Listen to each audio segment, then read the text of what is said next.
안녕하십니까? 여러분들과 함께 오손도손 미술 얘기를 만들어가는 빨간장갑 정경실입니다. 대구미술관 이건희 컬렉션에 전시되었던 이인성과 이쾌대 작가 만나보겠습니다. 제가 오늘은 간단하게 소개드리지만 두 사람 모두 시리즈로 꼭 소개하고 싶은 작가들입니다. 이인성 작가는 1912년생, 이쾌대 작가는 1913년생, 한 살 차이고 두 사람 모두 대구 수창초등학교를 졸업했고 일본에서 유학을 했습니다.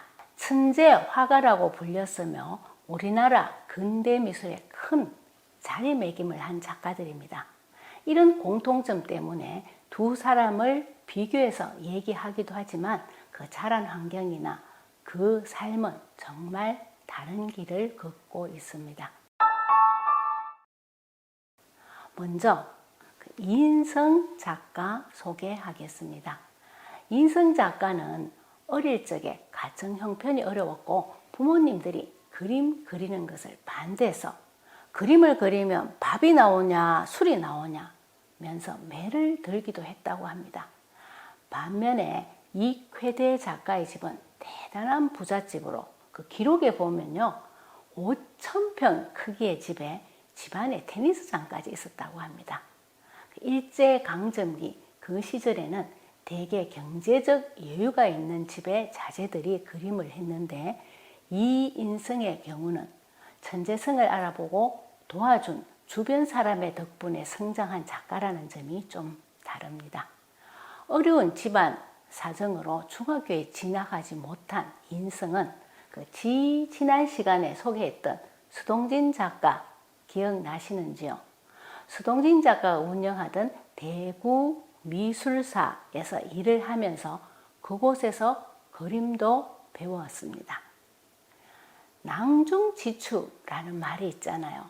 주머니 속에 뾰족한 송곳은 아무리 감추려고 해도 삐져 나온다고 했습니다. 어려운 환경이 이인성의 재능을 감출 수는 없었고 두각을 나타내기 시작합니다. 만 17살에 조선미술전람에서 그늘이라는 작품으로 입선을 하는데요. 그러니까 지금으로 치면 고등학교 2학년 정도의 나이에 국정 같은 곳에 수상을 한 거죠. 그뿐만이 아니라 연이어서 7차례 수상을 해서 사람들을 깜짝 놀라게 하면서 주목을 받기 시작합니다.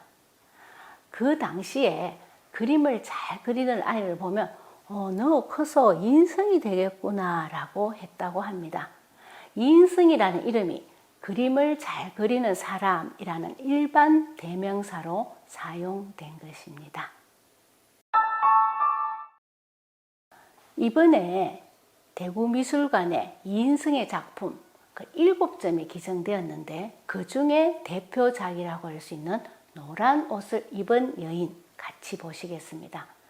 노란 원피스를 입은 여인이 의자에 비스듬히 한 발로 턱을 개고 편안하게 앉아 있습니다.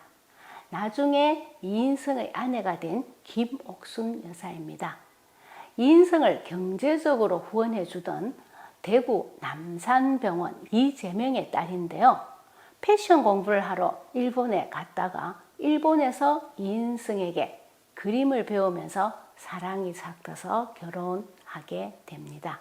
이 그림은 결혼하기 바로 전해인 1934년에 이인성이 23살에 사랑하는 사람을 그린 것이니 눈에서 꿀이 뚝뚝 떨어지던 때가 아닌가 합니다. 이때가 개인적으로 가장 행복한 시기였고 또 작가로서의 기량도 최고점을 향해 가던 시기입니다.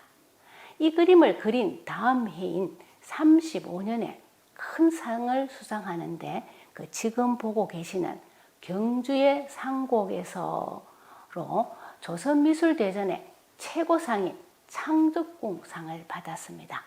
지금으로 치면 대통령상에 해당된다고 할 수 있는 큰 상입니다.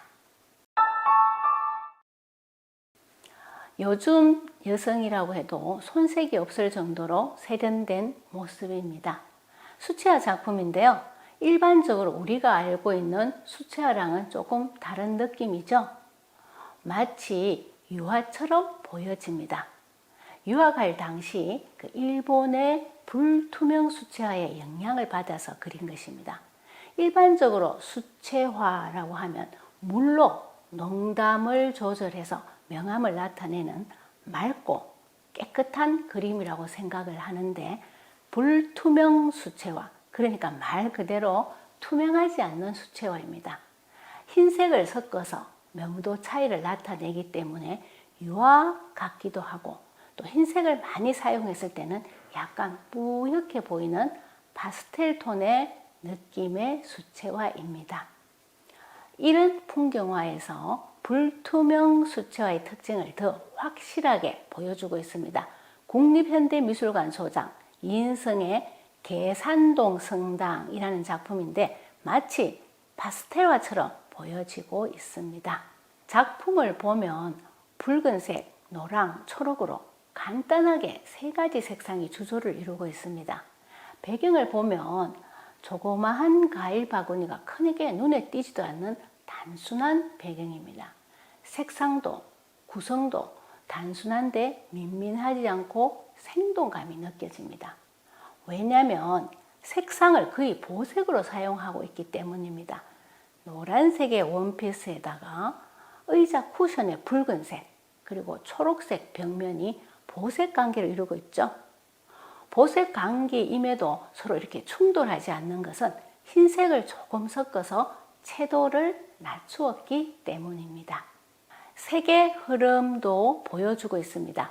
모자의 테두리, 목의 스카프, 과일의 그림자 부분, 초록색 벽면, 그리고 마지막으로 신고 있는 초록색 슬리퍼까지 위에서 아래로 비슷한 톤의 색의 흐름이 자연스럽게 이어지고 있습니다.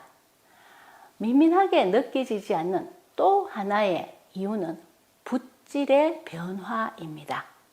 인물 뒤의 벽면은 가로선으로 짧은 터치의 붓질로, 의자 다리의 그 나무 부분은 시원하게 세로로 몇 번의 붓질로, 또 바닥 부분은 사선으로 넓은 붓질로 표현을 하고 있고, 여성의 옷의 그 소매 부분, 배 부분, 치마 부분에는 리드미컬한 선들이 보여지고 있습니다. 이러한 것들이 몇 되지 않는 색상, 간단한 구도임에도 전체적으로 튀지 않는 상큼함과 화려함으로 다가옵니다. 이인성 작가는 밝은 배경색 속에서 밝은 노란 옷을 입은 사랑하는 여인을 더 돋보이게 하고 싶었을 것입니다. 벽면에 약간의 그림자와 함께 여인의 양팔을 타고 내리는 흰선 보이시나요? 그 흰선과 엉덩이 부분의 갈색의 짙은 선, 이러한 눈에 띄지 않는 작은 것들이 이 여인을 더욱 도드라져 보이게 하고 있습니다. 이인성의 노란 옷의 여인 함께 보셨는데요. 이쾌대 작가는 다음 시간에 이어서 얘기해 보도록 하겠습니다. 감사합니다.